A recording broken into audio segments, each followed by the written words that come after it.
Dengan oleh kerana halus-halus kena separuh, hak percik halus-halus tu tak kena separuh, tak boleh. Biar rata. Ni kawasan najis mukhaffafah yang hukum ini biar rata. Tapi percik ni memang tidak ada air yang mengalir, memada dah. Ini najis mukhaffafah. Adapun najis mutawassithah mesti kena ada air yang mengalir. Adapun hak percik hari ke macam mana ke, tapi tak ada dah dia punya zat dan sifat, baru percik sahaja. Tapi kalaulah najis mukhaffafah yang aini, kencing kanak-kanak lelaki tu bertakung atas latar, hak tu tak boleh percik air atas gitu. Dia kena lap dahulu hak ain, air kencing kanak-kanak lelaki tadi ni sampai jadi kering. Dia kata dahulu lembab. Yelah kering lah kita kata, tapi bukan kering kontang. Orang apa? Hak kering sungguh tu orang apa? Kering garing, bukan kering garing. Kering kontang tu ke apa kering kontang tu hak lama tak tahu hujan tu dah.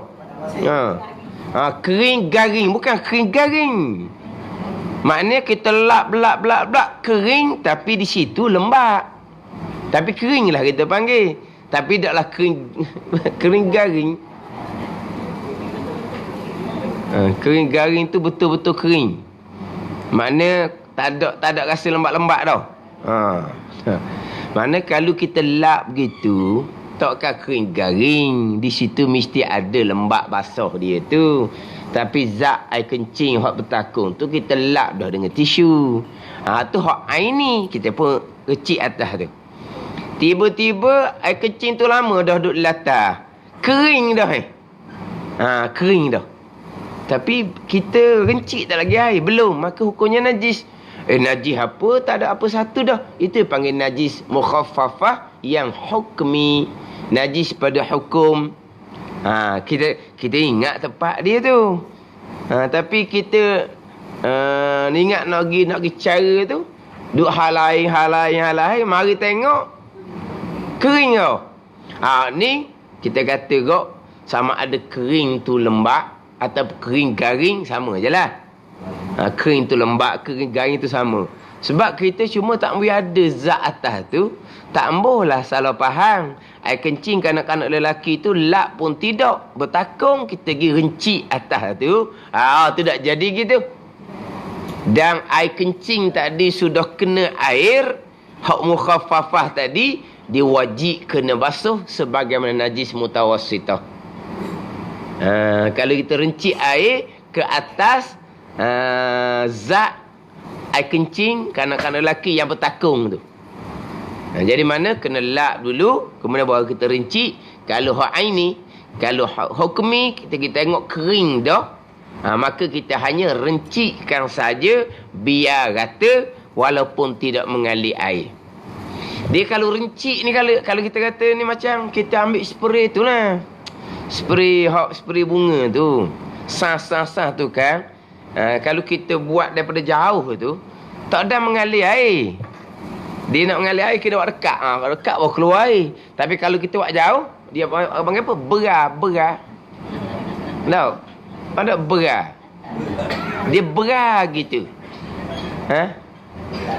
Yelah, kadang-kadang kan bahan piah hujan tu kan tak berasa berar gitu. Berar tapi tak ada basah pun kalau tak lama lah. Tak lama maknanya berar tu angin tiup hak hujan tu kan. Dia rasa berar. Mana tu rencik. Tapi berar ni taklah kata mengalir air di kita. Tapi berasalah berar tu. Berar air air hujan hak piah panggil tau. Dia pada ni niat haji hak ringan je. Hak mukhaffafah je. Jangan ada main was-was tu.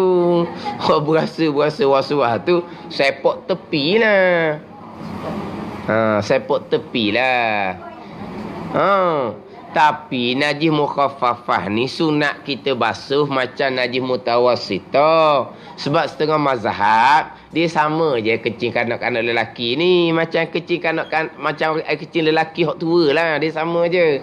Kita sunat basuh. Tetapi kalau nak percik memada dalam mazhab Syafi'i.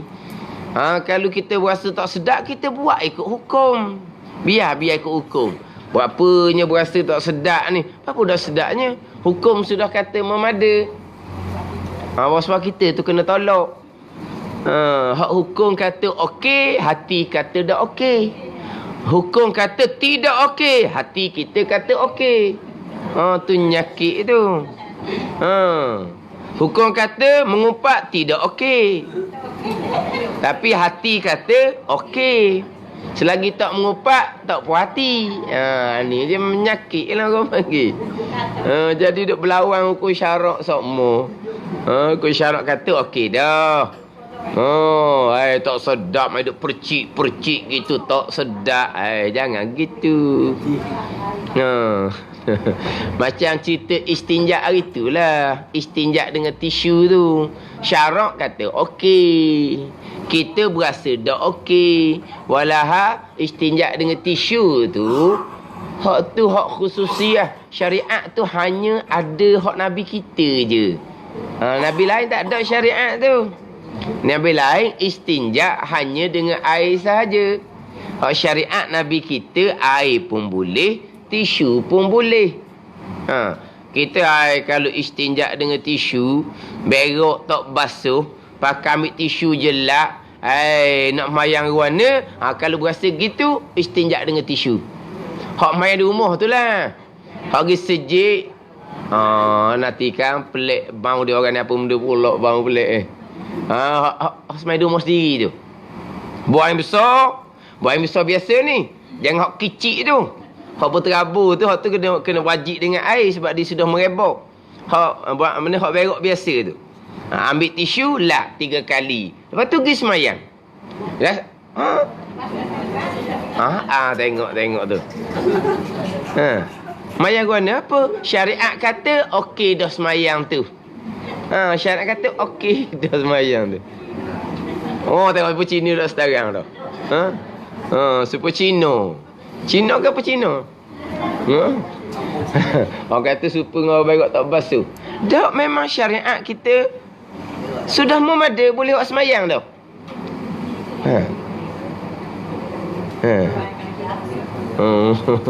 Hak tak boleh tu kena buat. Kena buat. Sebab mereka dah apa dah. Barulah balik pakai air semula. Kita tak jing pergi jalan-jalan kat lapangan terbang, hak memang tak ada air langsung. Tak pernah jumpa. Tak pernah jumpa lagi hak airport, hak memang tak ada air. Tak pernah jumpa. Saya pernah jumpa airport yang langsung tidak ada air. Dalam tandah dia, hak ada tandah dia tu, buka satu, tak ada satu pun ada paip air. Tak ada. Tak pernah jumpa. Saya pernah jumpa. Tak ada langsung. Mana hak di tempat basuh tangan tu luar tu ada air lah. Hak kita kata dalam tandah ni, satu tandah pun tidak ada air. Tandah licin molek, pusing molek. Berarti tak boleh ada air. Sebab kalau ada air, tandah jadi kotor. Bila tandah tu kering, maka tandah tak akan jadi kotor. Nak ambil air kat sink tu, mana ada beldi nak ambil air kat sink tu. Maknanya apa? Pakai tisu lah. Aku sembarang kalau istinja, kalau tandah atas, kalau tandah dalam kapal terbang, ada air? Ada air? Air macam biasa kat akhir.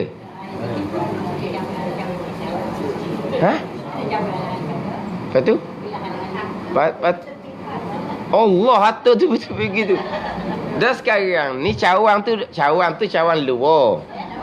Dalam dah air tu daripada mana? Baik ada dalam. Tapi jangan bolehlah buat. Kita bancak. Istinja dulu baru basuh guna. Basuh tu panggil istinja. Jadi pelik. Bahasa pelik lah. Istinja dulu, baru basuh. Dan istinja tu apa? Istinja tu. Istinja dulu, baru basuh. Dia sama ada dengan air, dia panggil istinja dengan air. Kalau dengan tisu, dia panggil istinja dengan tisu. Mana istinja dengan tisu dulu? Tak jumpa lagi lah. Boleh buat di rumah. Buat di rumah susah pakai air. Pakai tisu je. Biar tengok kita punya hati kita guana dengan hukum syarak. Faham tak? Kita nak latih hati. Sekarang ni hukum syarak, hukum agama kita, istinja dengan tisu, air banyak sangat-sangat sekalipun sudah memada untuk solat. Itu hukum syarak. Ini ittifaq mazhab ni. Tiba-tiba kita berasa macam tak boleh nak semayang. Kita kena pakai istinja dengan tisu nak lawan nafsu kita. Hak syarak kata okey, kita kata tak okey dia. Nak lawan tu. Mana kita qada hajat, buang air besar, pakai tisu je. Dan sekarang ni, kita boleh istinja dengan tisu dalam keadaan air banyak. Kalau air tak ada, wajib istinja dengan tisu. Sekarang ni kita kira air banyak. Bila air banyak, antara istinja dengan tisu ataupun istinja dengan air, memang afdal istinja dengan air daripada istinja dengan tisu. Melainkan di saat, di ketika nafsu kita memang tolak tisu ni. Saya tak boleh pakai tisu ni. Kita nak tolak tisu. Padahal syarak kata okey. Jadi kita nak lawan nafsu tolak tu, kita pakai tisu. Buat sedap-sedap, pakai tisu. Boleh 2-3 hari ke. Tak sedap lagi, sampai seminggu. Tak sedap lagi, sampai sebulan.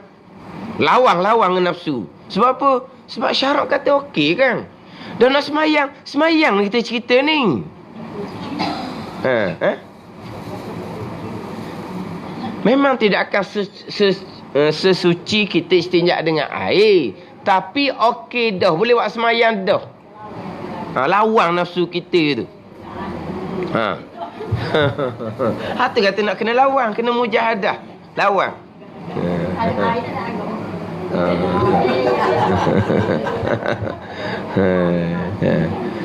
Ginilah. Wak gi senyap-senyap. No. Gini. Wak senyap-senyap. Gi tutup. Ibu besar pakai air masjid. Tutup. Biar tak ada air. Gi senyap-senyap. Tutup kat metal. Jangan duk royak kecil. Tutup je. Lepas tu dia kata air tak ada. Pakai tisu, air tak ada. Biar boleh air tak ada boleh seminggu. Ke mana? Ambil air masjid pula dah.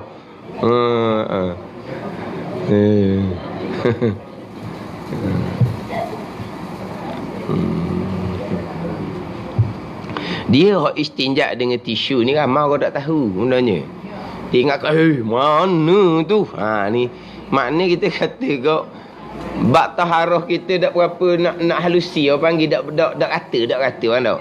Kita ngaji taharah tapi tak rata. Kalau tak rata tak habis nah. Kita ngaji bab taharah, tajuk taharah di antaranya istinja. Dah istinja. Kita dengar istinja air je, panggil tak rata orang panggil. Tak habis ngaji gitu. Istinja ada dua, dengan air dan juga dengan tisu. Tapi yang afdalnya guna dua. Mula-mula guna tisu, kan barulah guna air. Hak tu nombor 1. Sebab kalau kita guna tisu dulu, baru kita pakai air, jadi zat-zat najis tu sudah tak ada. Jadi kalau kita basuh tu, jadi kita tak banyak timbul curiga air yang kita basuh tu mengercik ke mana-mana. Sebab kadang-kadang kita perasan tak, di tepi-tepi tandas tu ada najis halus-halus. Perasan tak? Kita masuk tandas awam kan? Satu benda yang kita berasa tak boleh nak masuk, dan kita buka, kita pergi masuk hak lain, cari hak lain, kerana ada dia punya halus-halus tepi.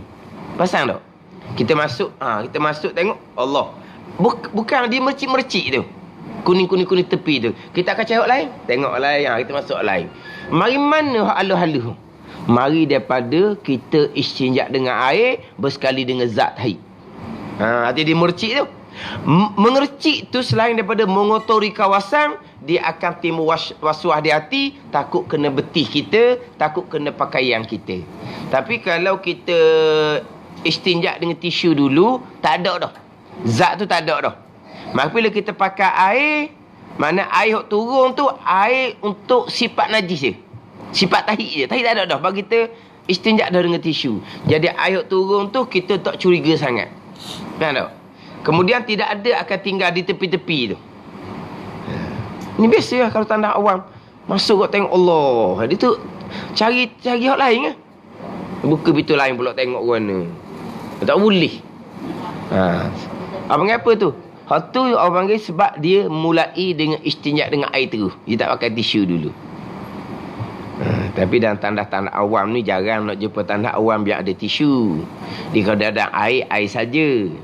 Dia nak moleknya ada tisu gantung, pakai tisu dulu baru pakai air. Ni hukum syariat kita ni, hukum syariat.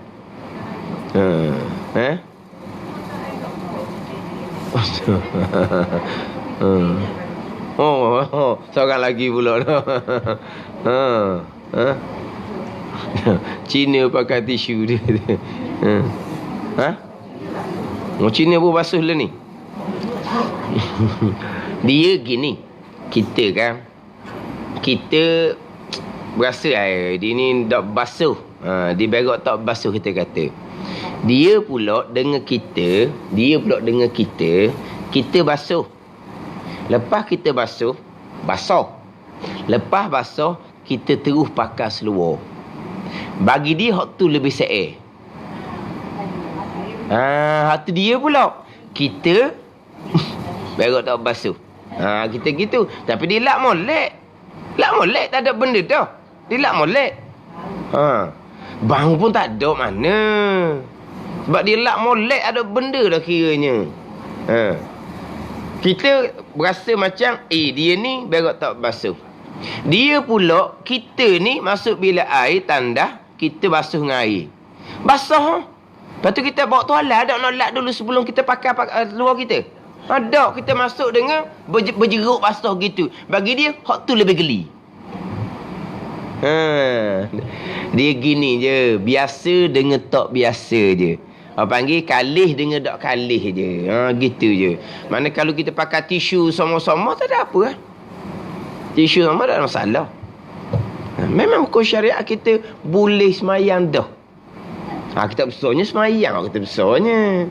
Boleh semayang, okey lalulah kitanya. Hak semayang hak tak leh ni mana? Semayang seteriak. Tu tak leh. Semayang seteriak tak leh lah tu. Kita semayang seteriak nak tunjuk kat orang kita rajin semayang. Tu hak tak leh. Hak tu tak apa pula kita. Nafsu kita tak apa. Hak tu hak tak leh. Semayang serta istinja dengan tisu. Semua mazhab boleh belaka. Semayang seteriak. Tak boleh belaka. Ijma' ulama' tak boleh. Jadi kita tak nampak tu. Hak syariat kata okey kita mana balik belah berbelah bahagi, berbelah bagi orang kata apa, ataupun kita panggil balik belah. Bukan balik belah, gitu gini orang panggil balik belah tu panggil dah. Gitu gini ya dak ya. Mai orang balik belah tu.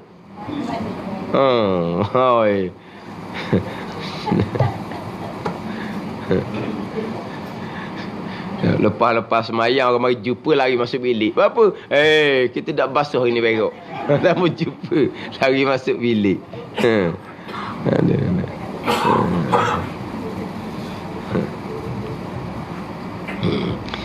Yelah, nasib baik tempat kita ni kita duduk tempat yang air banyak. Kalau duduk di negara-negara Arab, musafir mereka bawa air kodok-kodok untuk minum. Berwuduk pun tidak, hanya bertayamum. Istinja pula dia cari batu, cari daun-daun kayu. Gitu je. Sebab air dia hanya untuk minum. Sebab dia perjalanan jauh. Tak boleh bawa air banyak-banyak. Berat. Maka bawa air cukup untuk minum perjalanan dia jauh juga. Jadi dia tidak berwuduk, bertayamum, dia istinja dengan batu. Tapi dah kita ni duduk dalam keadaan air banyak tu, jadi kita kadang-kadang jadi israf pula, berlebihan pada menggunakan air. Kita banyak bazir. Kita ni bukan daripada budak lagi, kita ni bazir dah. Tengok budak-budak kalau dia mandi, bukan dia je basah, dinding atap basah belaka. Dah. Yelah ngedinding basah apa main air. Pada main air. Jadi daripada budak ni kita dah anak kita main air. Jadi air banyak. Jadi kita buat bazir daripada budak lagi. Bukan kata guna air cemak-cemak, jangan bazir, kita dah ajar gitu. Main air dalam bilik air tu sampai kawan tu puas. Kawan tu pucat dah sejukkan, barulah keluar. Ni. Jadi kita ajar gitu sebenarnya. Jadi dak cermat pada menggunakan air. Jadi kita banyak berlebihan. Jadi kalau dah kita dah keadaan gitu semua payah. Ya. Selagi tak ada air banyak, tambah gitulah, tambah ginilah. Kalau nak basuh najis kena air banyak. Kalau nak ambil semayang kena air banyak. Kalau nak mandi wajib lagilah nak air banyak. Ni susah belaka ni. Kita tidak diajar mewah-mewah kan, mewah air. Jadi kita ajar mewah gitu. Alhamdulillah.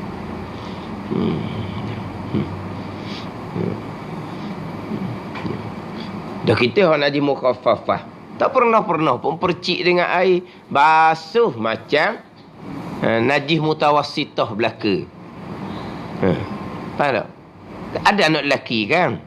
Anak lelaki mula-mula tu memang dia tak makan melainkan susu je. Tapi apabila dia dulu kan dia kecil latar ke apa semua kan. Orang kita tak buat basuh, dia tak buat macam najis mukhaffafah. Dia buat macam najis mutawassitah. Memang kita aula buat gitu, tapi mana kita tak pernah dilatih. Macam mana menggunakan kaedah dalam mazhab Syafi'i kita, kalau najis tu najis mukhaffafah. Kalau hak aini buang habislah, kemudian kita merenci air atas biar rata. Kalau hak hukmi memang tak ada dah apa-apa dah, kita nak lap pun tak ada dah, kita hanya percik biar rata. Itu hak hukmi mukhaffafah. Dan jika ada ia najis hukmi mutawassitah, ni hak banyak ni. Selain daripada kencing tadi dan selain daripada anjing dan babi, dia panggil najis mutawassitah, najis yang pertengahan. Jadi maknanya kaifiat cara nak menyucikan dia mudah sangat macam mukhaffafah dak. Nak kata payah sangat macam nak menyucikan najis mughallazah pun dak. Jadi mutawassitah ni pertengahan. Mutawassitah ni panggil pertengahan. Mana kita nak menyucikan najis ni mudah sangat pun tidak macam najis mukhaffafah, payah sangat pun tidak macam najis mughallazah. Hak ni dipanggil pertengahan. Hak banyaknya hak mutawassitah. Dan jika ada ia hukmi mutawassitah, maka suci ia hukmi mutawassitah dengan sekali lalu air atasnya atas najis hukmi mutawassitah. Sekarang ni tak ada dah. Ain tak ada, sifat tak ada. Faham tak? Jadi hanya lalu air sekali saja atasnya. Percik tidak memada sebab tidak mengalir air. Lalu air kena ada air tu, kena siram air atas dia. Lalu air atas itu panggil membasuh. Biasa dalam kitab diwak misal najis hukmi mutawassitah ni diwak misal air kencing yang kering dengan kepanasan matahari. Tetapi kalau kepanasan matahari tempat kita, air kencing tu memang kering. Tetapi sifat air kencing biasanya masih lagi kekal, masih lagi ada, sama ada bau ataupun bakak dia tu, warna dia tu kan. Dia ada, yalah, tempat air kencing yang kering dengan bukan tempat air kencing tu dia ada bakat-bakat. Faham tak bakat? Mana ada dia punya bau ada dan dia punya kita kata warna tu ada. Sebab air kencing ni warna kuning bukan warna putih. Jadi kekuningan tu ada iaitu jadi bakat latar tu. Kering dengan kepanasan matahari tapi masih lagi ada sifat dipanggil mutawassithah aini. Bukan hukmi. Lepas tu hak kepanasan matahari macam mana yang hilang sampai ke warna dan juga sifat. Tu wallahu alam lah. Mungkin kepanasan di tempat-tempat yang kepanasan itu tinggi. Ya. Kepanasan yang tinggi. Macam contoh hak air musyammas tu, hak makruh kita gunakan tu, itu air yang dipanaskan dengan matahari di tempat yang kepanasan tinggi. Kepanasan tinggi. Adapun kepanasan matahari tempat kita, itu tidak namakan air musyammas. Sebab kepanasan kita ni hanya sederhana sahaja. Jadi air musyammas ni di tempat di negeri yang kepanasan dia kepanasan sangat-sangat. Barulah air itu dipanggil air musyammas. Yang makruh kita gunakan di saat air itu tengah panas. Bila air itu sejuk boleh pakai lah. Ni air musyammas yang dipanaskan dengan kepanasan matahari di negeri yang kepanasan dia tinggi. Kemungkinan hak air kencing mutawassithah ni kemungkinanlah dengan kepanasan yang tinggi itu sampai ke sifat pun tidak ada, bau tidak ada, warna pun tidak ada. Tapi kalau kepanasan tempat kita, air kencing yang kering masih lagi ada sifat, itu dipanggil najis mutawassithah aini. Itu lain. Ini kena faham molek ni. Nah. Cerita bab dipanaskan oleh kepanasan matahari ni, ni dia panggil cakap asbab. Faham tak? Ini panggil cakap asbab.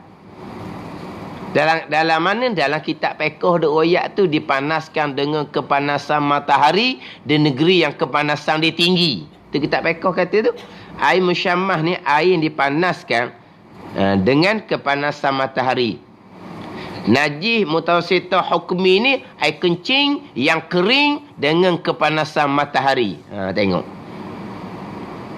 Hak pegangan kitanya, adakah matahari tu yang memanaskan air? Adakah matahari tu yang mengkeringkan air kencing itu? Tidak. Makhluk air bekas sama sekali. Jadi kering perbuatan Allah Subhanahu wa ta'ala. Tapi kita dalam kitab kata dengan kepanasan matahari. Ini orang panggil cakap asbab. Tak ada salahnya. Ni cakap asbab bubuh kapi ni memang gelak gambar sungguhlah. Memang salah sangat-sangat. Orang yang mengajar tu jahil sangat-sangat. Dia hanya membaca sendiri.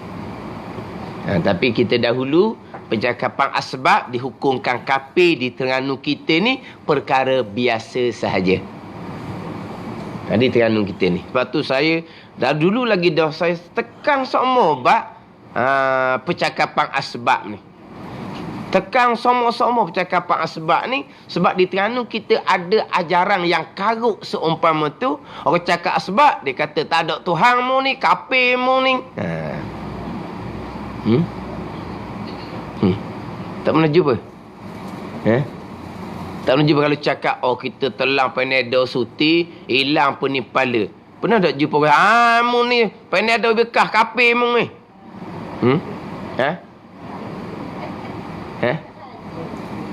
Dah cakap pegang lah dia kata. Nak kat saja Ada Terengganu kita bawakan seumpama tu. Ini guru yang tidak berguru. Dia fikir kau akal. Dan kita tauhid barang siapa yang berpegang. Maknanya makhluk yang bekas secara semula jadi. Secara tabi'i semula jadi. Kafir. Ni berpegang. Tapi berpegang duduk mana?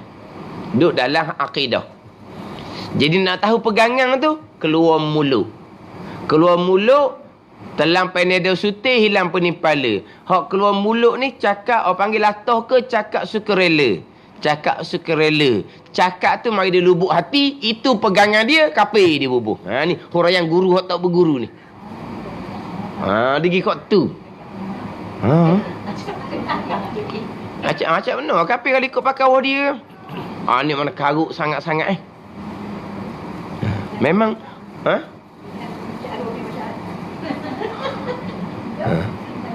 memang cakap sebab gitu semua. Tapi memang hak ngaji tu memang dipakai buah tu. Kalau kau cakap sikit, mu ni cakap tak ada Tuhan mu ni. Kena molek hari ni makan nambah 2 pinggang, kenyang, kafir mu. Dia kata. Sebab mu cakap nasi yang mengenyangkan, mu pegang nasi, kafir dibubuh. Punah ganuh lah. Itu mu cakap asbab. Pegangan kita tetap dah. Segala-galanya yang berlaku adalah perbuatan Allah Subhanahu wa ta'ala. Makhluk tak bekah sama sekali. Makhluk tak bekah sama sekali. Semua yang berlaku adalah perbuatan Allah yang bersifat dengan kudrah. Ini akidah kita kan. Segala-gala datang daripada perbuatan Allah. Keesaan Allah pada perbuatan. Hak cakap asbab tu tak ada salah. Mana dalam kitab pun kata matahari yang memanaskan, yang mengkeringkan. Pegangannya yang kering tu Allah yang buat, bukan matahari yang buat. Jadi panas air musyammah tu pun Allah yang panaskan, bukan matahari yang panaskan. Jadi kalaulah biasa misal dalam kitab mutawassithah yang hukmi ni hak air kencing yang kering dengan kepanasan matahari. Tapi kalau tempat kita kepanasan matahari, memang air kencing tu kering, tetapi sifat air kencing masih lagi kekal, itu dipanggil mutawassithah aini. Hak tu kena datangkan air, kena gonyoh untuk menghilangkan sifat air kencing, warna air kencing ada di latar. Dia kena gonyoh. Hak ning ni dia siram air je. Dia lalu air je. Adakah kena gonyoh-gonyoh? Gonyoh apa benda? Nak menghilangkan sifat. Sifat masih lagi ada. Sifat masih lagi ada. Itu mutawassithah aini. Kita duk cerita ni mutawassithah hukmi. Sifat tak ada. Itu panggil hukmi. Jadi kita siram air ke atasnya, maka kenapa lagi kita nak gonyoh untuk menghilangkan sifat? Sebab sifat tak ada. Kalau sifat ada, tu dia panggil mutawassithah aini. Datangkan air, gonyoh sampai hilang sifat di latar. Air berubah ke tak? Air pun tidak berubah sebab sifat tu tinggal sikit saja. Maka latar hukum suci, air yang bertakung tu dipanggil air mustakmal. Beres dah, selesai dah membasuh najis. Hak sampai ke hilang sifat, hak wajib pada kita, lepas tu sunat meniga. Kita cerita terdahulu, hak mutawassithah aini. Dia mutawassithah hukmi ni, ingat tak saya buat misal terdahulunya, hak najis atas sofa, najis atas kapek. Najis atas sofa, najis atas kapek. Itu najis aini. Mula-mula kita buang dia punya zat dulu. Tak okey lah. Air ni muntah ke, kita kata kau ayam berok ke, lah. Ayam ni rumah kita tu rebang dia. Dia bela ayam ni, rebang ayam dia sekapung. Kalau ada jirang seumpama ni, ni jirang yang tidak jaga jirang-jirang yang lain. Ni masalah huru-hara masyarakat. Kalau ada jirang yang seumpama ni, dia bukan bela ayam, dia lepas ayam, jadi rebang ayamnya atas rumah orang. Malam ada rebang, dia kata. Dia bela ayam bukan malam, bela ayam siang dan malam, kena dalam rebang siang dan malam. Apa panggil bela ayam? Ni bela malam kerana takut bahan musang. Dia masuk go ayam dia malam-malam kerana takut bahan musang. Lepas tu siang hari pergi mana-mana. Lepas tu pergi ke mana? Naik rumah orang. Naik atas sopa orang, habis calo. Naik atas kereta orang, habis calo. Ha, nak kira mana? Ada ahli jiran seumpama ni, memang satu kampung yang susah. Apa panggil apa? Hak tak reti kira. Kalau kita cakap kasar, tak reti bahasa. Dia zaman dulu lain, rumah jauh-jauh, kawasan luas masing-masing. Kan dulu kan, rumah jauh-jauh. Ayang kita tak ada gimananya, duk main kawasan sama kita pun. Learning. Ni amra atak tu sambung ni. Rapak. Kan dulu lain kan. Ni dalam kampung tak ada kawasan dah. Kalau kita sebab tu kalau kita taman-taman dia tak benar tu, salah undang-undang. Sebab apa? Sebab untuk jaga masalah orang ramai. Bagaimana? Susah kadang-kadang kalau jenis gini. Naik atas kereta, bayangkan. Kalau ayang naik atas kereta, kalau kereta baru-baru, tuang dia warna agak. Mana tuang dia? Kereta baru kilat duk gosok, mari ayang naik. Ayang naik dengan kucing naik tak sama. Ayang naik ada benda lah. Lagi pula kalau kita jekoh dia. Oh, lagi comel lah kereta kita. Kucah habis lah. Lepas tu nak siapa gati lah. Nak sayang gati. Tuang ayang kena gati. Kena spray balik. Hak calo. Itu kewajipan tuang dia tu. Itu kesalahan dengan anak Adam tu. Kena pergi tempat spray kereta. Nak banyak mana ni nak spray nak hilang calo. 2-300. Dia kena bayar 2-300.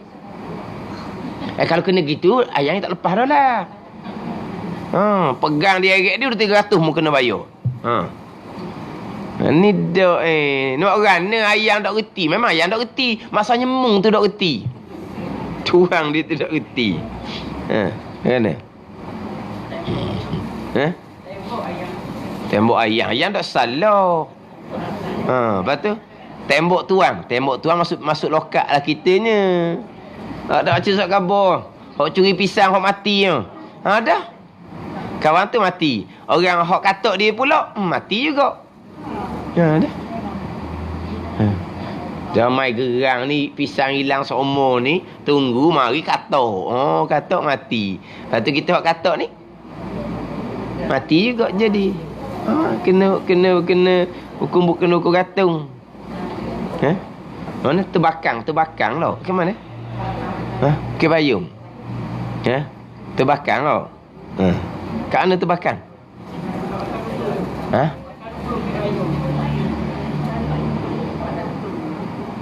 Kat atas tu.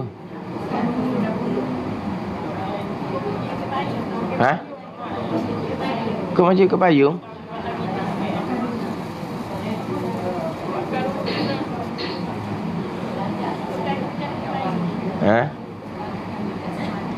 Jalan nak pergi Rawah. Jangan pergi Rawah.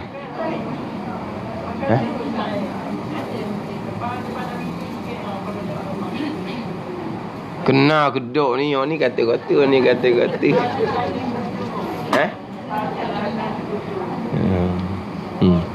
Dah hilang seumur dah.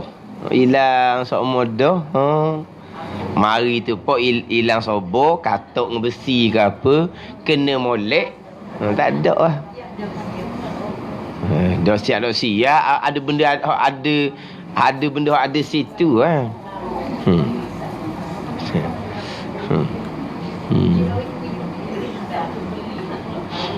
Orang curi pisang.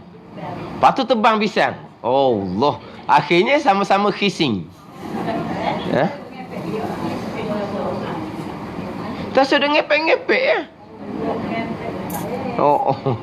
Jadi sekarang ni tanam pisang, teori dia orang, kita tak boleh makan, kita pun tebang, kita boleh makan. Tak boleh makan kau. Biar sama-sama saja. Lah orang curi. Alhamdulillah rezeki dia.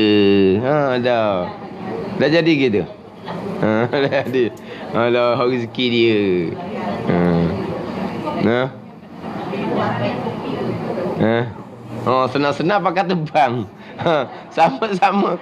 Jalan tebang, masalahnya sama-sama kissing.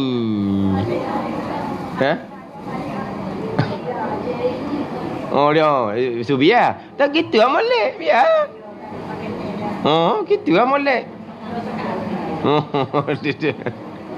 molek gitu dah mana. Biarlah. Dia makan, kita beri ke dia. Kalau burung makan, boleh pala ke kita. Oh, jadi ngamuk tebang habis. Oh. Dengan tuang-tuang tak boleh makan. Jadi gitu. Dia tahu kan siapa tuang tak boleh makan langsung. Boleh kau makan jarang-jarang. Tak ada.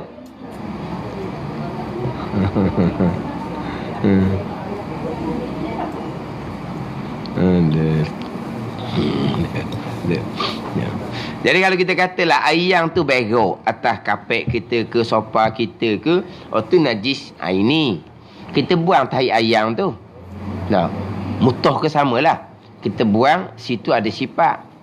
Kalau kita basuh mengikut najis ini, kita kena siram air, kita kena gahar.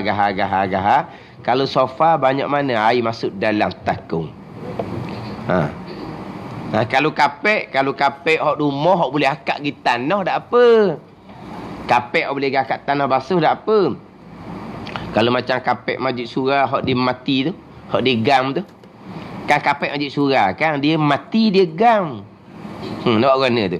Kalau kita siram air tu kita pun gonyoh banyak mana air masuk dalam. Tapi Learning ni ada setengah masjid lah, bukan semua. Dia ada vacuum besar. Dia boleh seduk tu sampai ke kering. Ni. Boleh seduk sampai ke kering. Tapi bukan semua masjid ada vacuum tu. Mungkin mahal berkali. Mungkin ribu berkali. Sebab besar. Memang besar sungguh lah. Mana dia mula-mula tu, kalau kata kencing lah di masjid, dia seduk habis dulu. Memang kencing tu habis dia seduk. Benar-benar dia datangkan air, dia gahar, dia seduk pula yang kedua tu. Dia datangkan air, dia gahar, gonyoh, dia seduk pula. Tapi besar lah. Vacuum tu besar. Hak ada di Masjid Pengadang Baru. Tempat lain saya tak tengok lagi. Yalah, Masjid Pengadang Baru ni masjid besar. Orang mari ramai. Jadi macam-macam lah orangnya. Kadang-kadang orang tua hak dah sedar tubik tu. Dah sedar tubik kecing. Dah beladung tempat dia duduk. Lepas tu dia pun lari balik. Orang masjid pula cara. Dah kalau dah kita orang tua hak jenis ada ketika kita macam nak jadi macam nyanyuk, dak sedar. Bukan nyanyuk sebenarnya, dia perasaan dia kurang masa keluar kecing tu, dia tak berasa. Dia luh berapa kali dah luh. Kalau dah gitu pakailah paper. Dah tahu dah kita ada nyakit gitu. Bukan gitu sok mau tika-tika je. Pakailah paper. No. Hak minggu lepas baru ni. Saya sebelum maghrib, sebelum Jumaat, saya ada baca kitab Minhajul Abidin di Masjid Pengadang Baru. Lepas tu tengok orang masjid nampak duduk bubuh sejadah panjang belakang. Kat kapek tu lah. Kata benda pula sejadah ni kena anak dia kecing. Dalam kecing tu dia dukung anak dia. Anak kecing. Didukung anak dia. Anak umur mana kecil lagi 4-5 tahun gitu. Dah lah anak tu kecil. Kenapa awak masuk dalam tempat kapek? Di Masjid Pengadang Baru ni sebelah luar tu mozaik luas sangat-sangat. Kenapa awak masuk ke dalam? Anak tu belum memayis. Bila anak belum memayis, kita bawa ke dalam masjid, hukumnya makruh. Ni balik pada hukum. Ni tak reti belaka ni, tak reti ni. Bila anak dia kecing, dia dukung pula anak dia dah kecing. Dukung pula. Jadi saya mesti tak mikir orang masjid agak apa pula. Masa saya tengah mengajar kitab Minhaj, main duduk apa sejadah. Sekarang baru duduk kerja lah dalam masjid basuh sekarang tu. Dia kata orang anak dia kecing, dia dukung anak dia dalam keadaan kecing tu. Mana ialah mana bukan kecil banyak ni dia bos jadah atas nak tutup dululah untuk mai Jumaat tu. Sekarang pihak masjid basuhkan tempat tu. Tapi jadi susahlah orang. Dah kalau anak kita tu kecil lagi, kenapa tak pakai paper? Kemudian dia umur 4 tahun ni kadang-kadang kecing royak. Dah kalau anak awak 4 tahun kadang-kadang kecing royak, kadang-kadang dok tu tak mau mayit lagi. Yang awak masuk dalam masjid tu kenapa? Ni jadi masalah lah panggil, faham tak? Sebab tu kita ni hak anak yang belum mumayyiz. Kita anak kita besar dah. Hak wajib mai Jumaat dah. 7 tahun, 8 tahun hak wajib. Dia tak wajib mai Jumaat sebab dia tak balik. Kita wajib suruh dia sembahyang. Budak selagi tak balik tak wajib, kena faham situ sebab dia belum mukallaf. Kita hak wajib suruh dia sembahyang. Anak kita 7, 8, 9, 10 ni. Kalau anak kita tu jenis kita tahu dah lah perangai. Dia ni buah dia kadang-kadang dia ngacau orang ni, dia bising. Kita sepatutnya kalau pergi Jumaat, kita duduk sama dengan dia belakang. Ini yang panggil bertanggungjawab. Tapi kalau orang jahil, ini orang jahil ni, dia tinggal anak dia hak nano tu duduk belakang, apa main kau pandang mung, dia pergi duduk soh depan. Dia duduk soh depan. Ramai ada orang tu buat kerja gitu. Ramai sangat-sangat hari Jumaat. Ni orang jahil belakang ni. Dia pergi ke depan tu nak dapat fadilat saf. Fadilat saf tu sunat. Kewajipan kita jaga anak. Faham tak? Jaga anak kita belakang tu, hak nano tu, kewajipan siapa? Kewajipan kita. Hak kita tinggal kewajipan kita rebut sah tu, hak tu sunat, fadilah. Ini yang panggil orang jahil. Orang tertipu atas rupa agama. Mana hak dalam kitab Sirajul Talibin, orang tertipu ni, dia mementingkan nawafil, fadail, tetapi menghampakan faraid. Dia mementing hak sunat, dia mementing hak fadilah, sah hadapan. Tapi dia menghampakan faraid, kewajipan-kewajipan, tanggungjawab dia jaga anak. Ni orang jahil lah ni. Orang tertipu belaka ni. Kono-kono duduk sah depan. Rebut sah depan hari Jumaat. Anak apa duduk kerja belakang. Faham tak ni? Ni orang jahil belaka ni. Orang tertipu dalam rupa agama belaka ni. Nak rebut sah pertama, hak sunat. Tapi tinggal hak kewajipan jaga anak. Duduk belakang lah sekali dengan anak kita. Jaga. Tak mau bawa, dia mau 7 tahun dah, dia kena main Jumaat. Kalau kita tinggal, kita tahu dah. Ni tak dengar kata ni. Kita duduk sekali dengan dia. Duduk belakang. Fadilat sah kita tak dapat. Kita dapat pahala kewajipan tanggungjawab kita. Jadi bayangkan, pergi jember hak sunat, hak wajib tinggal. Dah panggil orang jahil. Ni panggil orang tertipu. Mai sunat rajin, qada malah. Gitulah juga. Hak sunat rajin, hak wajib malah. Yelah benda sunat. Gini, contoh-contoh. Kita, dan ini contoh. Kita penuh sah, sunat, fadilah. Rapat sah, sunat, fadilah. Betul sah, sunat tu fadilah. Tapi kita sedar dah kita ni belah petang. Dak mandi, dak gapa ni. Bau kita tu agak pelik sikit dah lah. Dah dak mandi. Maka kalau kita rapat sah dengan orang menyebabkan menyakiti orang lain, apa hukum? Kalau kita menyakiti orang lain dengan bau busuk kita, apa hukum? Berdosa kita. Berdosa-berdosa pun saya nak rapat sah. Saya nak penuh sah. Nak jember benda sunat, benda berdosa pun dilanggar. Lepas tu macam mana ni kita nak main jemaah, duduk sah lain lah belakang, duduk suku sakat. Kita duduk seorang, kita belakang. Tak dapat fadilat sah. Kita nak jaga hak orang lain tu kewajipan kita. Jaga hak orang, keselesaan orang tu kewajipan kita. Biar orang tak selesa kita pun. Tu kewajipan kita hampakan. Sebab apa? Sebab kita nak dapat pahala sunat, perapat sah, betul sah, penuh sah. Ni semua jahil belakang ni. Duduk belakang lah. Kita boleh fadilat jemaah 27. Tapi kita tak dapat fadilat sah. Fadilat sah sunat. Kita tak dapat fadilat sah. Kenapa? Kerana kita nak jaga orang lain. Sebab kita ni tahu dah lah. Keadaan kita ni tak mandi, tak gapa ni. Biasa petang-petang main asar, biasa je orang tak ada mandi-mandinya, orang balik kerja. Lepas tu kadang-kadang kalau kita semayang asar-asar, mari je orang pakai baju kerja, using dah. Tak, memang using. Kalau kena orang kerja dalam aircon sepanjang masa, tak perlu dak gapo, okey. Kalau kena Allah, kita nak baca pun tarik nafas. Nak baca. Atau panggil apa tu dia? Nak jember hak sah, hak sunat, tapi kewajipan dia duduklah belakang, duduk suku sakar. Bapa dia tu duduk seorang tak masuk sah. Kita fahamlah dia ada masalah. Boleh pahala sah, tak ada masalah. Dia boleh pahala jemaah 27, cuma tak boleh pahala sah. Fadilah je tu. Tapi kenapa? Kerana kita tak sedar keadaan kita ni. Takut orang tak selesa. Ni panggil apa ni? Orang pandai. Orang ada ilmu.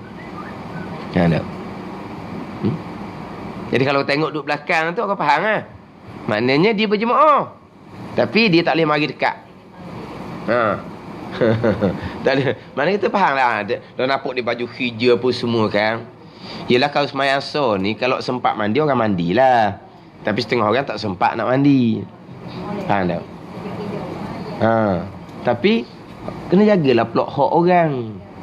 Faham tak? Ni kena ngaji molek bau hukum hakam ni.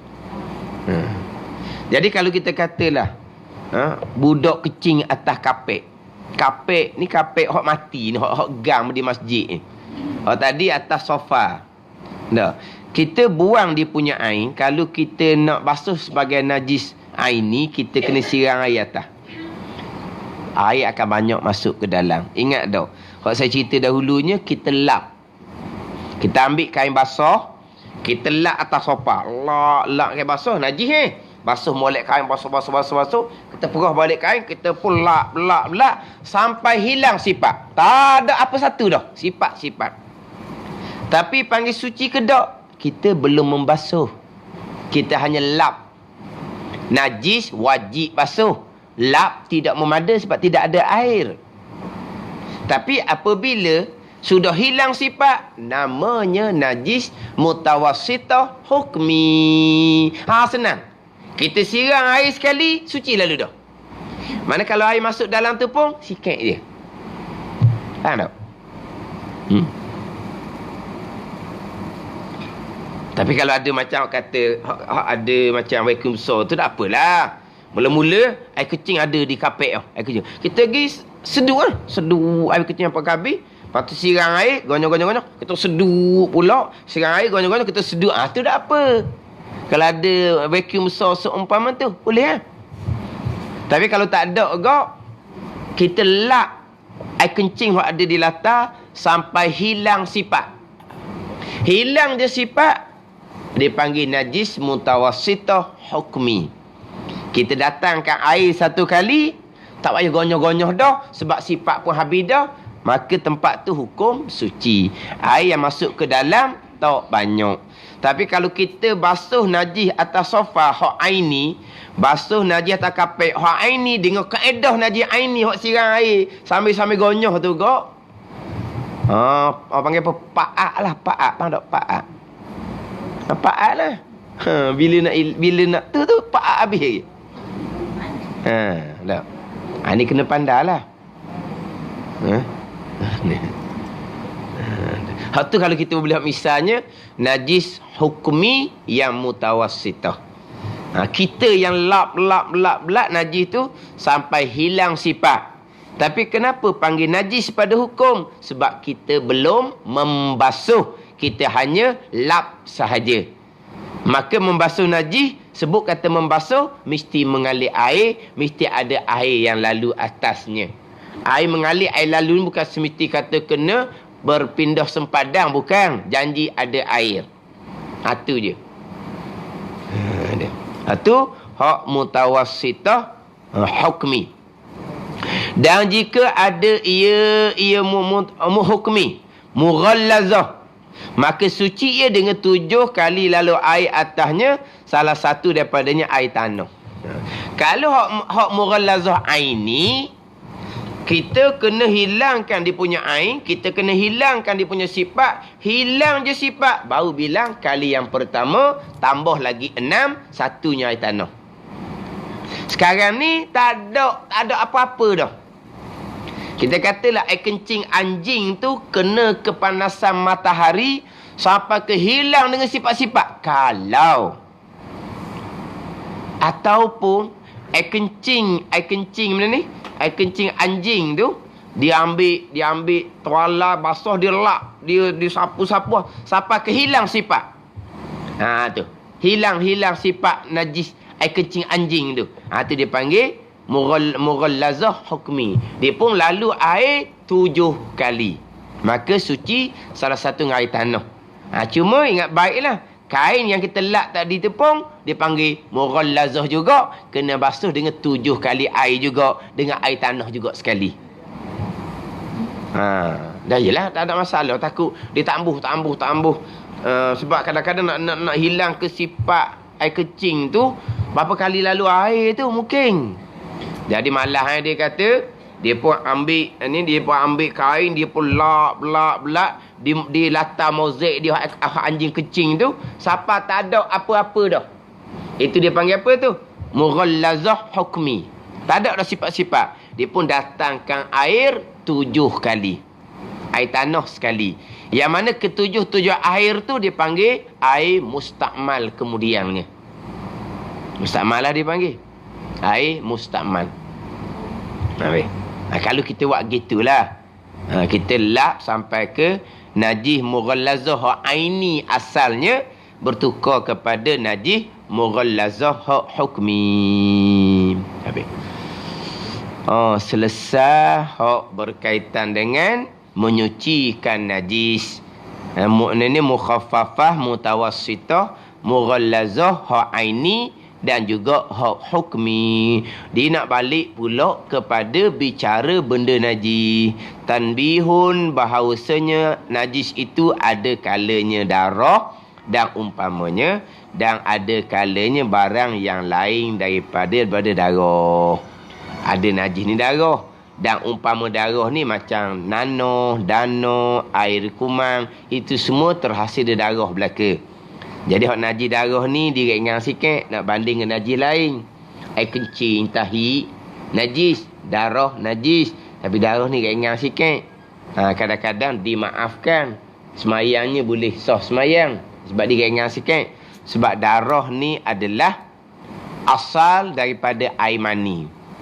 Jadi air mani ni asal kejadian manusia. Jadi manusia ni hak Tuhan muliakan. Walaqad karramna bani Adam. Kami memuliakan anak Adam. Anak Adam ni mulia.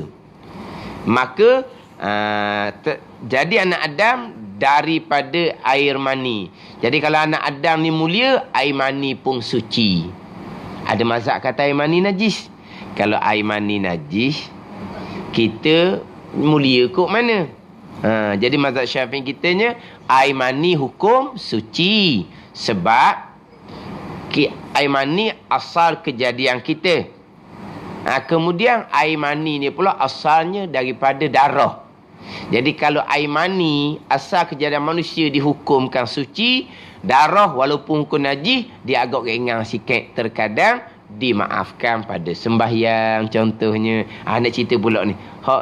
Ni bahagian-bahagian najis ni, ada kala najis ni darah, ada kala najis ni yang lain, umpama air kencing, tahi, tu tak ada maaf langsung lah tu.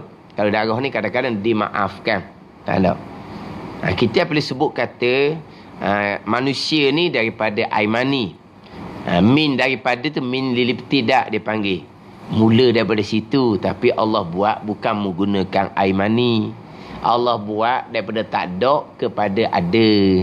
Bukan Allah buat kita menggunakan bahan, menggunakan air mani. Maknanya Allah nak buat makhluk, Allah kena guna pakai makhluk juga. Itu tidak keesaan pada perbuatan. Allah buat makhluk, pegangan kita daripada tak ada kepada ada. Tapi zahirnya mari daripada mana tu? Mari daripada air mani. Tapi Allah buat manusia menggunakan air mani? Tidak. Tapi adah yang berlaku pada kitanya daripada air mani. Tapi Nabi Isa AS bukan daripada air mani. Nabi Adam AS bukan daripada air mani. Hawa bukan daripada air mani. Tapi hak adah hak Tuhan buatnya daripada air mani. Itu mula situ, tapi bukan Tuhan buat menggunakan bahan makhluk air mani, bukan. Allah buat semua perkara daripada tak ada kepada ada tanpa menggunakan bahan. Ini orang panggil keesaan pada perbuatan. Ini akidah kita kan. Keesaan pada zat, keesaan pada sifat dan juga keesaan pada perbuatan. Wallahu a'lam.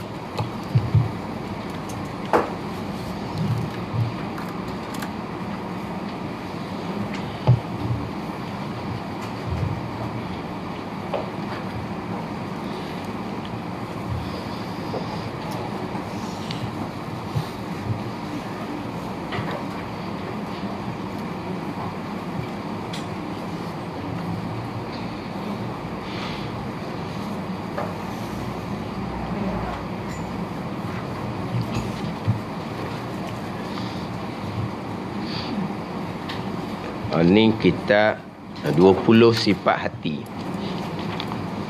20 sifat hati, muka surat 6. Surat 6 baris yang ke-8 daripada bawah. Surat 6 baris ke-8 daripada bawah.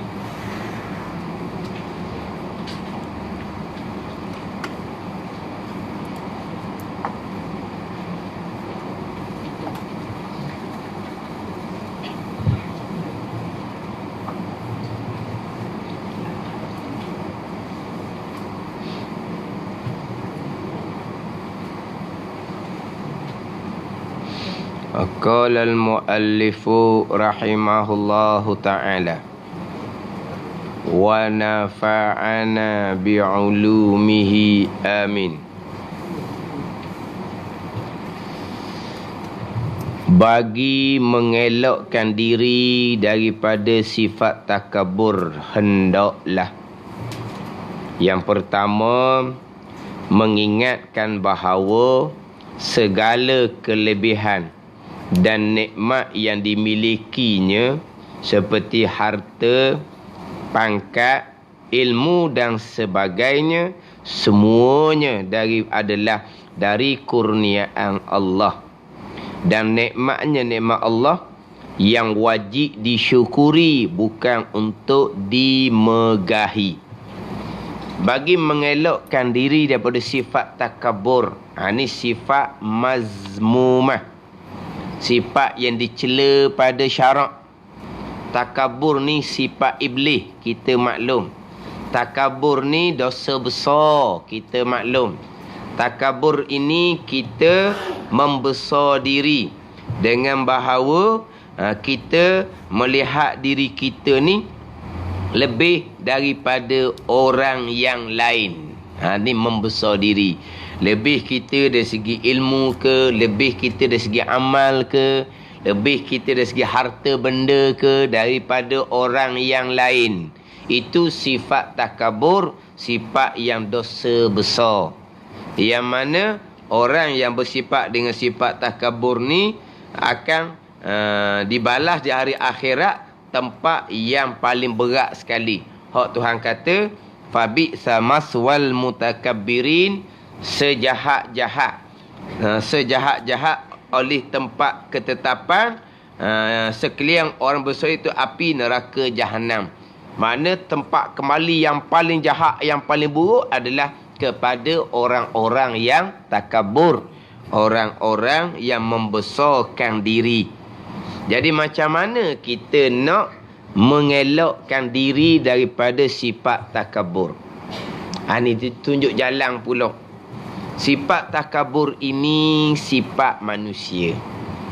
Ialah dia dan ada kelebihan ni, dia mari timbul selalu dah lebih kita daripada orang lain. Ini memang sifat manusia. Kalau kita tak jaga molek, dia sifat takabur ke, sifat hasad ke, sifat riak ke, memang pasal manusia gitu. Cuba kita tengok budak-budak. Tak ada raja ke dia, tapi dia jadi sombong nak banding orang lain. Dia tengok sepupu sepapang dia lebih dia. Saing-saing dia, kawan dia lebih dia. Mari mana tu?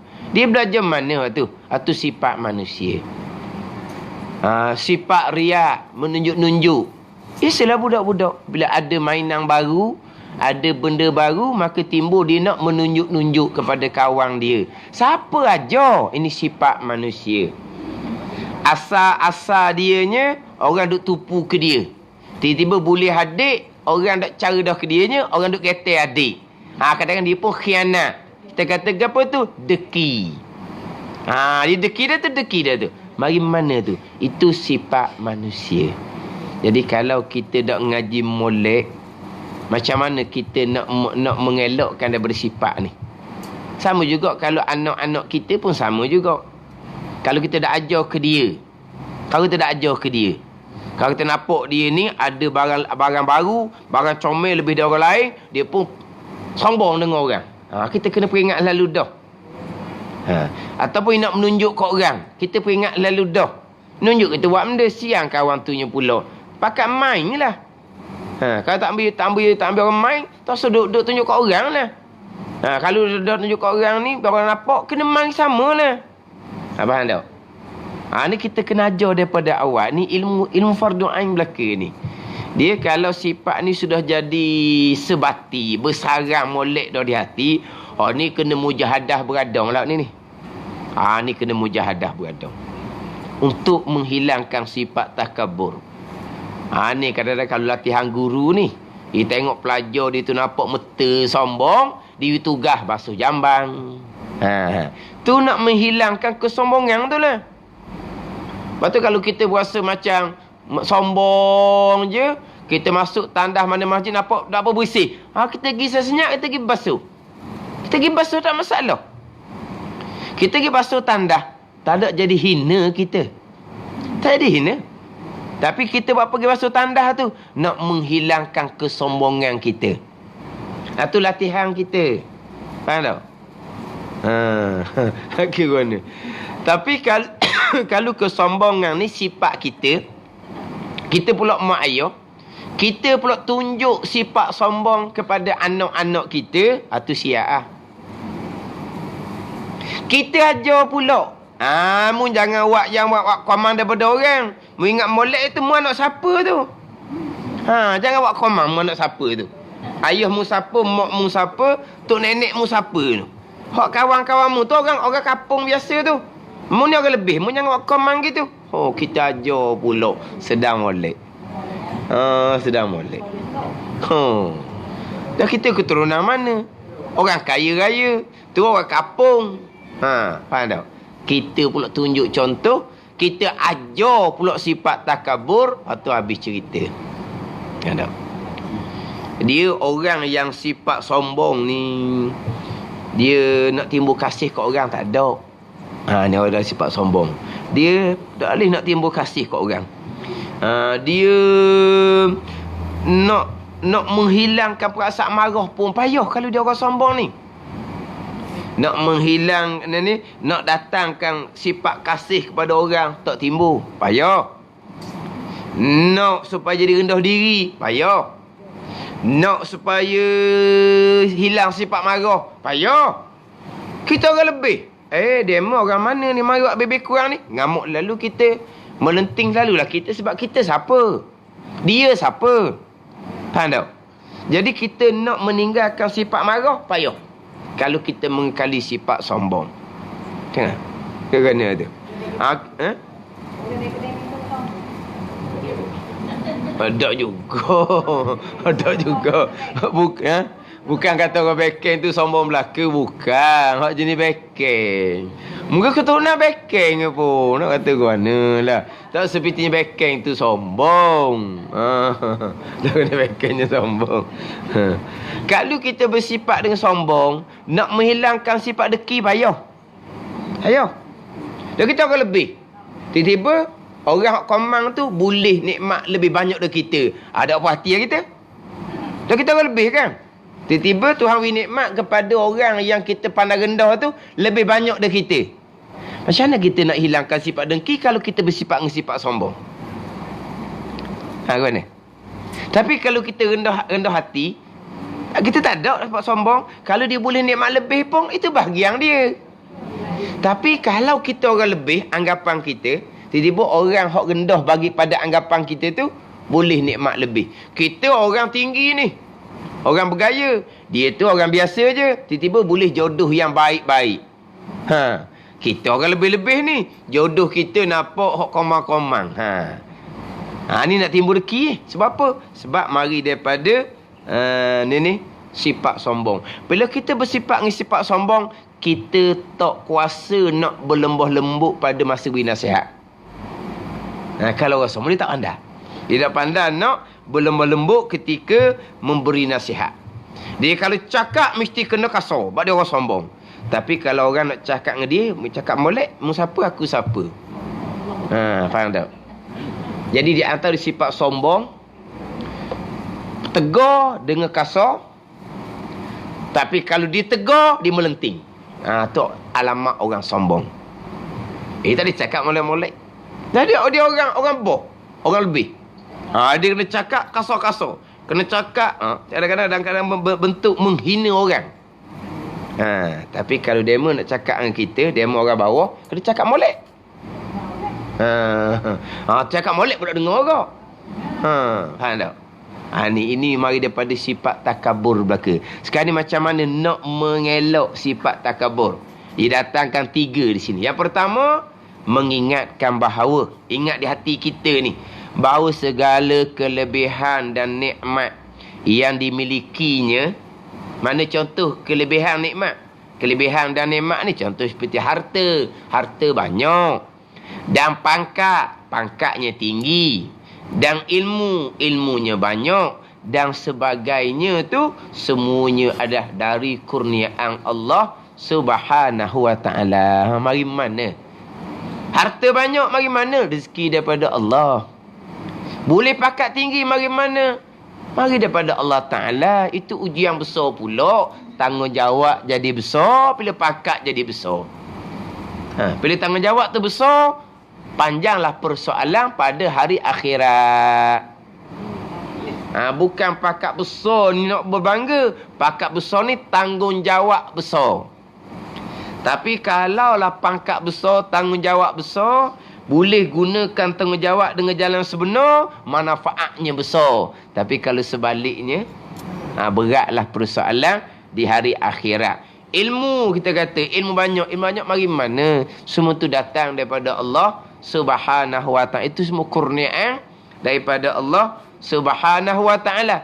Dan nikmatnya nikmat Allah dengan hartanya, dengan pakatnya, dengan ilmu tu yang wajib disyukuri, bukan untuk dimegahi. Bukan untuk megah, untuk syukur. Sini sebut syukur je. Dia kurniaan Allah, nikmat daripada Allah, bukan hanya wajib disyukuri, bukan wajib kena sabar. Kita biasanya sabar-sabar ni hak ujian daripada Allah. Kalau hak nikmat ni tak ada sabar, syukur, dia kedua-dua ada belaka. Nikmat, syukur, gunakan pada jalan yang diredai. Sabar dengan bahu sabar makna tahan out. Dengan bahu jangan guna nikmat pada jalan yang tidak diredai. Kena sabar.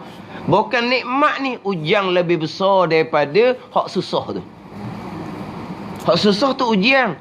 Tapi ujian nikmat lebih besar lagi daripada ujian kesusahan. Jadi kena sabar atas nikmat. Kita biasa sebut syukur je.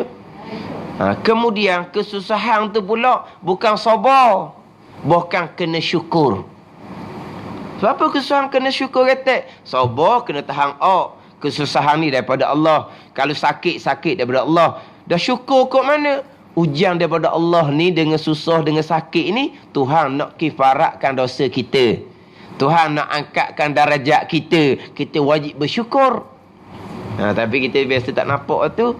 Kita nikmat syukur, kesusahan barulah kita timbul sabar. Dia nikmat, syukur dan sabar. Ujian balak pun syukur dan sabar. Syukur ni kita guna segala nikmat pada jalan yang diredai. Itu syukur. Jadi syukur tu sunat.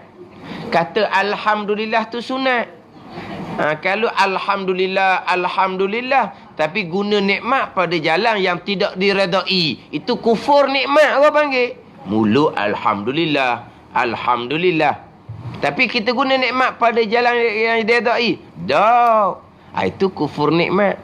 Alhamdulillah, kita ni segar dah. Ada segar, guna gapo? Segar tu guna untuk gapo? Guna untuk belajar, untuk buat ibadat, itu syukur. Segar guna apa? Guna joli. Itu kufur nikmat orang panggil.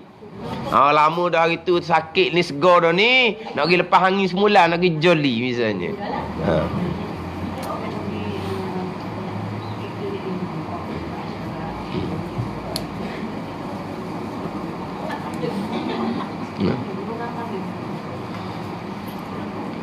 Dia biasa tak?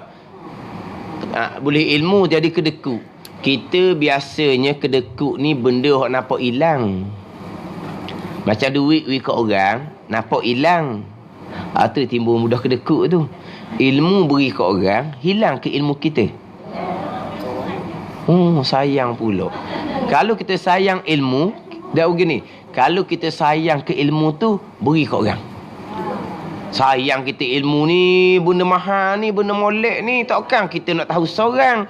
Kita bagi orang retek, sebab apa kita sayang benda ni, biar sama-sama tahu. Tu baru bagi sayang. Kita takut orang tu pandai retek. Takut dia pandai retek. Kalau dia pandai retek, kalau dia pandai retek, kemudian dia beramal retek, kita boleh pahala banyak pula. Hak dia pandai, kita boleh pahala. Hak dia beramal, kita boleh pahala. Hak kuih. Hak kuih. Ilmu wak kuih. Ya. Ilmu wak kuih. Tak mau kat orang. Sudahlah. Tak ada benda tu. Tu ilmu kita. Kita buat kuih nanti kan orang lain buat kuih retek kan. Sedap orang tak laku kat kita. Dia ada rahsia kita sendiri. Tu benda-benda hak kehidupan gitu je. Tapi kalau kita pun tak ada rugi kitanya. Kalau tak ada rugi. Kalau ilmu agama tadi, ilmu agama contoh, kalau ilmu akidah contohnya dah, ilmu akidah kita cakaplah. Kalau ilmu akidah contoh dak nanti orang tanya. Kalau kita jumpa kawan kita selit sikit bab akidah, kena cakap gitu je pun. Kita ni kena ngaji tauhid molek. Semayang rajin, berjemaah rajin, bunyi puasa sunat pun rajin, ngaji Quran pun rajin, nampak, selawat istighfar rajin, giwa umrah pun rajin. Tapi kena ngaji akidah, takut salah pegang. Pegangan salah contohnya, kalau berpegang perkara jahat bukan datang dari Allah, tu pegangan salah. Hak jahat daripada Allah juga. Nampak dia tak reti. Kita kena ajar dia molek. Faham tak? Gitu kalau cakap benda gini, normal saja kalau orang tak tahu. Normal saja akhir zaman. Hak ni bukan hak saya ngajar ni, saya tak pernah tanya siapa-siapa. Kita ajar umum gitu je. Yang saya dengar daripada orang hak belajar. Dia tu ustaz hak saya mengaji tu bab ketentuan jahat pun semua saya cakap dengan adik-beradik, semua pegang gitu berlaku ustaz. Hak jahat bukan mari Tuhan. Cakap dengan kawan-kawan kerja, gitu belaka dia kata, hak jahat bukan mari Tuhan. Dia kata, hak adik-beradik, hak kawan kerja ni semua orang mayang bang belaka dia kata. Bukan cakap dengan orang mayang bang. Ni dengar hak orang ni, hak orang dia menyampai. Hak saya ngajarnya, memang ada orang mari cerita, ustaz lama ni saya pegang hak jahat bukan mari Tuhan. Itu biasalah dengar. Tapi saya dengar-dengar daripada orang hak boleh ilmu ni, dia cakap. Dia macam menyampaikan. Dia kata biasa je tadi. Memang gitu belaka. Jadi kita siapa ilmu? Dia pun tahu, salah berpegang gitu, kena bertaubat tu. Akidah kitanya rukun iman baik jahat daripada qada dan qadar Allah tu. Dia pun faham ilmu tu. Dia pun berpegang dengan akidah tu, besar pahala dia. Pahala siapa kita ni walaupun kita mati dah sekalipun, selagi dia berpegang dengan akidah tu. Mari mana? Untung banyak mana tu. Hak kita cakap dengan dia tu, satu perkataan tu seperti ibadah setahun. Kita cakap dengan dia, menyampaikan ilmu agama yang kita belajar, yang kita sudah beramal, kita berpegang dengan akidah ahli sunnah, kita ajar ke dia satu perkataan yang kita gunakan seperti ibadah setahun. Dia faham ilmu akidah itu ilmu yang paling besar pahala. Dia pun berakidah dengan akidah sunnah, itu yang paling besar pahala. Pahala besar dia, pahala besar untuk kita. Dia pun pegang sama-sama. Kita ajar ni mati dah, kita tetap boleh pahala siapa selama mana dia pegang. Dia tahu pula akidah tu, dia ajar pula kanak dia. Berlapis-lapis pula kita boleh pahalanya. Jangan duk sayang lah. Terutama sekali ilmu akidah. Ilmu akidah kena cakap. Mana kalau ada jumpa siapa-siapa dah, kita kena waktu bik. Waktu bik bak ketentuan jahat. Waktu bik bak ikhtiar usaha. Ni. Bak ketentuan jahat se. Bak ikhtiar usaha se. Awak keluar tu. Kedudukan ikhtiar usaha ni macam mana, kita ahli sunnah wal jamaah. Qadariyahnya macam mana, Jabariyahnya macam mana. Kita kena cakap. Kena. Hak tuan jahat tadi kita cakap tu pegangan. Adapun kita nak cakap mulut, kita tak boleh nak sandar perkara jahat kepada Allah. Itu percakapan adab. Dia panggil. Ayat molek ke dia? Hak baik daripada Allah, hak tak baik datang dari kita sendiri. Itu adab percakapan. Pegangan, kita balik pada rukun iman yang keenam. Untung baik, untung jahat, qada dan qadar Allah. Segala-galanya qada dan qadar Allah, baik ataupun jahat. Kita cakap benda gitu. Ni kita sapa ilmu agama. Nak sayang apa ilmu agama, kita kau sapa, kita kau kemah. Lepas tu apabila orang tanya, kita tepat hak kita dak nak pergi tu, kita belajar pula. Jadi kau kita tahu, kita boleh setakat tu je. Bila orang tanya, semula saya dak boleh nak pergi dah tu, setakat tu je. Mana kita boleh tahulah qada kita setara mana. Maknanya kalau kita ada peluang jumpa siapa, kita cakap bab akidah. Ilmu, kita sapa ilmu. Kita sudah sayang ilmu akidah. Terutama sekali lah. Sekali. Sebab sekarang ni nak rajin buat ibadah, tapi ilmu pegangan tak peduli. Bayangkan kalau berpegang perkara jahat, bukan datang dari qada dan qadar Allah. Akidah ni khilaf ulama ni. Kedudukan akidah ni kafir ataupun akidah yang dosa besar, semayang puasa kita tidak ada pahala walaupun tak kafir sekalipun. Ni kita rajin buat amal sunat, akidah salah. Tu kita mana? Tercakap selu-selu. Dia kadang-kadang kita dalam majlis ilmu, kita nak boleh ilmu kadang-kadang lebih mudah secara bercakap. Secara kita masuk majlis ilmu ni, kita nak turut macam mana cara orang tu mengajar tu, nak leka kita boleh panggil apa, boleh jadi masuk tu bukannya senang kok. Kadang-kadang kita dengar mula-mula tak faham dia mengajar. Kita nak masuk tu bukannya mudah. Nak masuk tu bukannya mudah. Tapi kalau kita cakap, kita cakap dia tanya, kita cakap dia tanya, ni dua hala dua hala ni mudah. Dua hala ni mudah. Faham tak? Jadi kita ni dengar, kita lekat dah, kita pening dah. Lepas tu orang ngajar banyak mana pun kusuk dah jadinya. Sebab kita dengar dia ajar mula-mula tu, kita dah nak pergi dah. Kita pening dah dia ni, mula-mula ni. Kita berasa belik dah ni. Belik baru situ, tak kusuk lagi. Dia kau tarik. Benang tu jadi tak boleh nak pakai dah, dia kusuk dah, dia bolok ngok dah. Tapi kalau kita dua hala, dia cerita, kita tak faham tu, kita tanya lalu. Dia pun cerita pula. Jadi maknanya mudah. Mudah, lebih mudah. Kita orang panggil apa? Muzakarah panggil dah. Mana bincang. Itu lebih mudah. Jadi ilmu agama tak sedut sayang lah, tambah sekali ilmu akidah tu sedut sayang. Mana kita pakai ajak supaya sama-sama belajar. Kita ambuh kan dia belajar retek kan pandai dia daripada kita kan gitu. Ada tu dah. Sebab ilmu ni tak akan kurang. Ilmu agama kita kalau kita nyapa kat orang. Yang pentingnya yang kita nak nyapa tu biar kita faham molek. Jangan kita ni bolong, kita nak nyapa, akhirnya pusing takut lain. Apa pun nak royaknya. Ukur iman kita baik jahat datang daripada Allah. Mana boleh jahat? Dok, qada Allah baik jahat pun. Tapi kenapa Allah qadakkan benda jahat? Ada hikmah di sisi Allah Subhanahu wa taala. Yang kedua bersoal lah.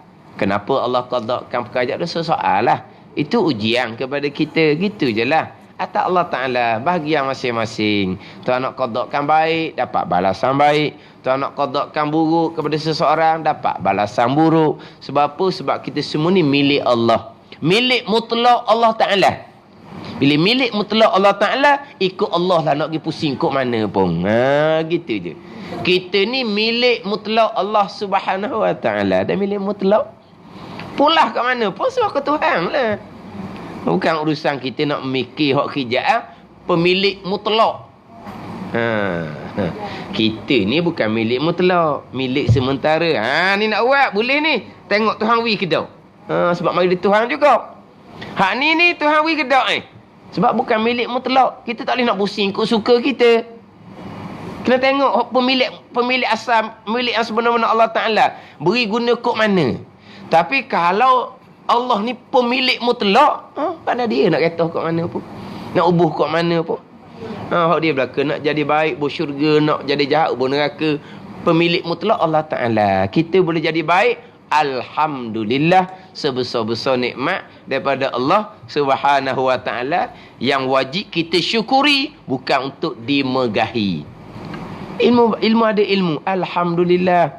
Boleh buat amal. Ini semua taufik hidayah Allah. Kenapa kita nak megah, nak sombong dengan ilmu amal yang hakikinya la haula wala quwata illa billah. Kita disunatkan banyak tu. Tapi bukan kata saja. Biar kita baca la haula wala quwata illa billahil aliyyil azim ni, biar kita memahami apa yang kita kata. Jadi kita nak timbul sombong macam mana? Kita wajib mensyukuri dengan nikmat taufik hidayah daripada Allah Subhanahu wa Ta'ala. Itu yang pertama.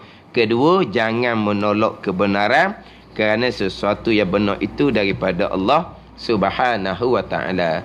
Wallahu a'lam. Bismillahirrahmanirrahim. Alhamdulillahirabbil alamin.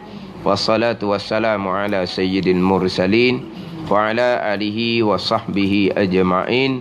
Allahumma aftah alaina futuhal arifin. Allahumma allimna ilma akdamin wa fahimna famas sabiqin warzuqna riqat talibin.